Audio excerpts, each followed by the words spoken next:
Quand vous sortez, vous les voyez, vous demandez, vous discutez avec certains d'entre eux, ils ne sont pas fiers de cette situation de mendicité. Personne ne veut se retrouver dans la rue, dans cette situation inconfortable où les gens vous regardent avec dédain, les gens vous regardent avec beaucoup de, de, de mépris, ils ne vous respectent pas, ils se disent que vous êtes encombrant pour eux dans la circulation.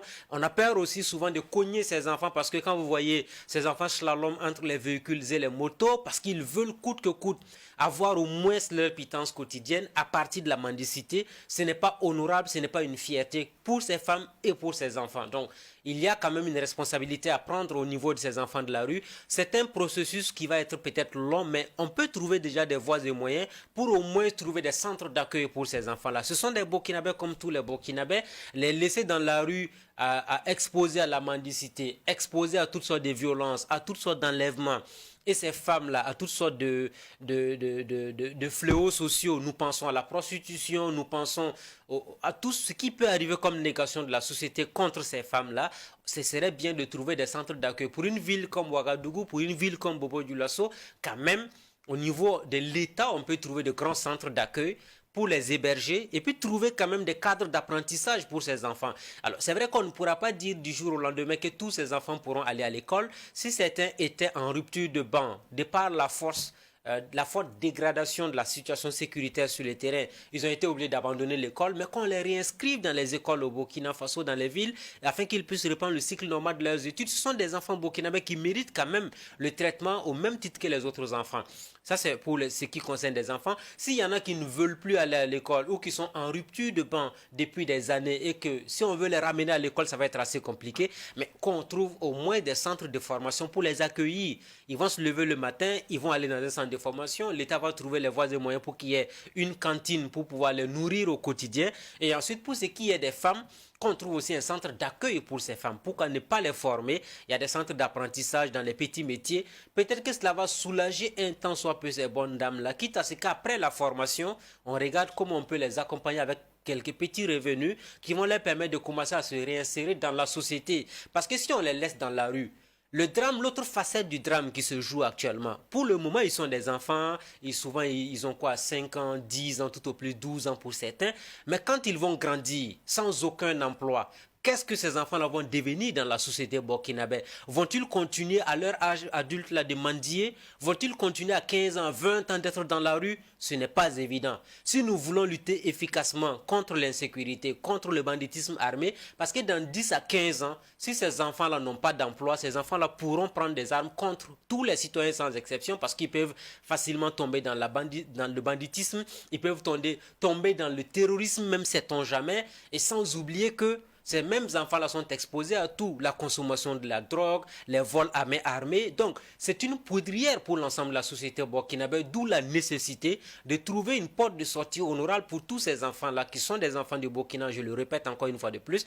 Idem pour ces femmes-là que nous devons sauver, parce que c'est la société tout entière qui gagnerait à ce que toutes ces personnes-là qui sont aujourd'hui exposées aux aléas climatiques, à la mendicité, à la pauvreté, à la précarité, puissent être réinsérées dans la société, que ce soit les enfants ou les femmes, que l'on puisse leur trouver au moins un endroit acceptable pour qu'ils puissent sentir au moins qu'ils appartiennent au même peuple que nous tous et qu'ils ne sont pas laissés pour compte, marginalisés à la limite, humiliés au quotidien, sous la pluie, sous le vent, sous le soleil, comme s'ils n'étaient pas des Burkinabés, comme tous les citoyens burkinabés sans exception. Et la plupart des personnes déplacées internes refusent de rejoindre les sites d'accueil. N'est-ce pas en partie dû à une mauvaise gestion de l'action humanitaire? Non, il faut le reconnaître, il y a des failles organisationnelles dans la gestion de la situation des déplacés internes. Il avait été dit initialement que ces enfants-là devaient être forcément dans les sites qui sont reconnus, identifiés, se faire enregistrer pour être accompagnés avec l'aide humanitaire. Mais quand vous regardez, vous quittez par exemple une zone comme Kelbo, pour arriver à Barsalgo, c'est le calvaire. De Kelbo à Kaya, vous arrivez donc à Barsalgo, de Barsalgo à Kaya. De Kaya, maintenant, vous migrez peut-être vers Korsimoro sur la route.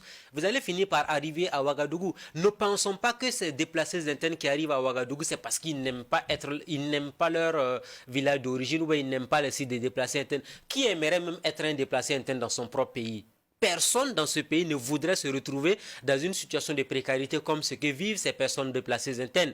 C'est à leur corps défendant, C'est parce qu'ils n'ont pas de sécurité qu'ils ont été obligés de tout abandonner, parce qu'ils ont vu leurs biens pillés que ces déplacés internes ont tout abandonné. Et que dire de ces femmes et de ces enfants qui sont aujourd'hui des veuves et des orphelins, qui ont vu leur mari assassiné de sang-froid et qui étaient obligés de fuir pour ne pas tomber également dans la même furie, dans la même barbarie que ce que leurs proches ont subi. Donc, quand vous leur dites restez dans telle localité, vous restez là-bas, l'aide humanitaire ne suit pas comme il se doit, vous n'avez aucune perspective, vous dites mais si j'arrive à être dans la capitale, au moins il y a un semblant de sécurité dans la capitale, donc arriver dans la capitale, au moins on se dit bon, tant bien que mal, on va bénéficier d'une certaine aide, on va nous accompagner comme on peut, et dans cette ambiance-là, peut-être qu'on aura des petites activités pour pouvoir nous reconvertir. Sinon, la question des déplacés internes, vous ne trouverez aucun déplacé interne dans ce pays-là qui va être fier d'être un déplacé interne. Discutez avec eux, vous allez voir qu'ils sont totalement découragés.